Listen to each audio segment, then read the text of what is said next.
And Jacob called unto his sons, and said, Gather yourselves together, that I may tell you that which shall befall you in the last days. Gather yourselves together, and hear, ye sons of Jacob, and hearken unto Israel your father. Reuben, thou art my firstborn, my might, and the beginning of my strength, the excellency of dignity, and the excellency of power.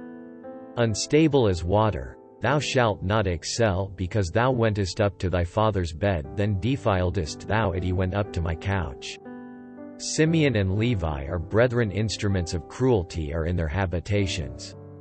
O my soul, come not thou into their secret unto their assembly, mine honor, be not thou united, for in their anger they slew a man, and in their self will they dig down a wall. Cursed be their anger, for it was fierce, and their wrath, for it was cruel. I will divide them in Jacob, and scatter them in Israel.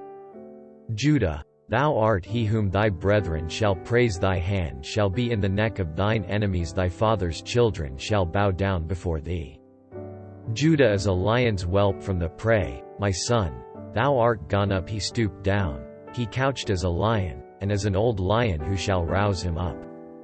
The scepter shall not depart from Judah, nor a lawgiver from between his feet, until Shiloh come, and unto him shall the gathering of the people be.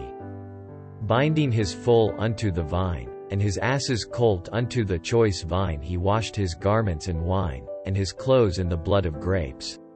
His eyes shall be red with wine, and his teeth white with milk. Zebulun shall dwell at the haven of the sea, and he shall be for an haven of ships, and his border shall be unto Zidon. Issachar is a strong ass couching down between two burdens. And he saw that rest was good, and the land that it was pleasant, and bowed his shoulder to bear, and became a servant unto tribute. Dan shall judge his people, as one of the tribes of Israel. Dan shall be a serpent by the way, an adder in the path, that biteth the horse heels, so that his rider shall fall backward. I have waited for thy salvation, O Lord. Gad, a troop shall overcome him, but he shall overcome at the last. Out of Asher his bread shall be fat, and he shall yield royal dainties. Naphtali is a hind let loose, he giveth goodly words. Joseph is a fruitful bough, even a fruitful bough by a well whose branches run over the wall. The archers have sorely grieved him, and shot at him, and hated him. But his bow abode in strength, and the arms of his hands were made strong by the hands of the mighty God of Jacob. From thence is the shepherd, the stone of Israel. Even by the God of thy father, who shall help thee. And by the Almighty, who shall bless thee with blessings of heaven above, blessings of the deep that leath under, blessings of the breasts, and of the womb. The blessings of thy father have prevailed above the blessings of my progenitors unto the utmost bound of the everlasting hills. They shall be on the head of Joseph, and on the crown of the head of him that was separate from his brethren. Benjamin shall raven as a wolf in the morning, he shall devour the prey, and at night he shall divide the spoil. All these are the 12 tribes of Israel, and this is it. That their father spake unto them, and blessed them every one according to his blessing he blessed them.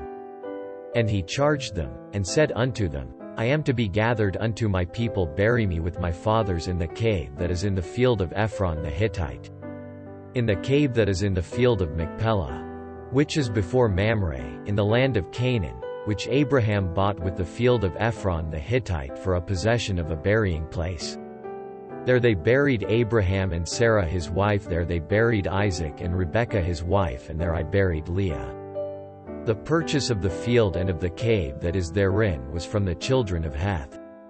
And when Jacob had made an end of commanding his sons, he gathered up his feet into the bed, and yielded up the ghost, and was gathered unto his people.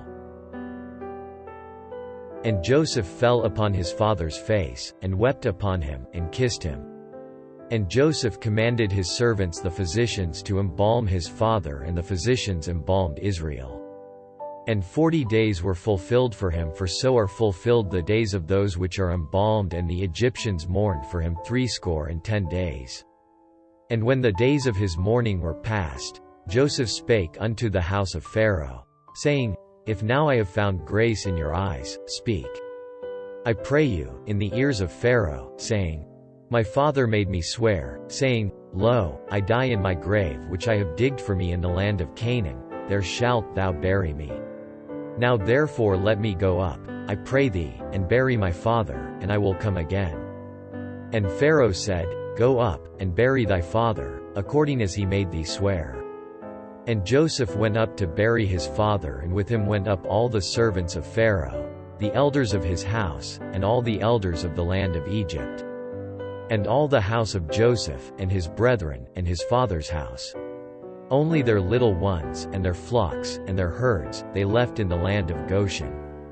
And there went up with him both chariots and horsemen, and it was a very great company. And they came to the threshing floor of Atad, which is beyond Jordan, and there they mourned with a great and very sore lamentation. And he made a mourning for his father 7 days. And when the inhabitants of the land, the Canaanites, saw the mourning in the floor of Atad, they said, This is a grievous mourning to the Egyptians, wherefore the name of it was called Abel Mizraim, which is beyond Jordan. And his sons did unto him according as he commanded them. For his sons carried him into the land of Canaan, and buried him in the cave of the field of Machpelah, which Abraham bought with the field for a possession of a burying place of Ephron the Hittite, before Mamre. And Joseph returned into Egypt, he, and his brethren, and all that went up with him to bury his father, after he had buried his father. And when Joseph's brethren saw that their father was dead, they said, Joseph will peradventure hate us, and will certainly requite us all the evil which we did unto him. And they sent a messenger unto Joseph, saying, Thy father did command before he died, saying, So shall ye say unto Joseph, Forgive, I pray thee now, the trespass of thy brethren, and their sin, for they did unto thee evil. And now, we pray thee, forgive the trespass of the servants of the God of thy father. And Joseph wept when they spake unto him.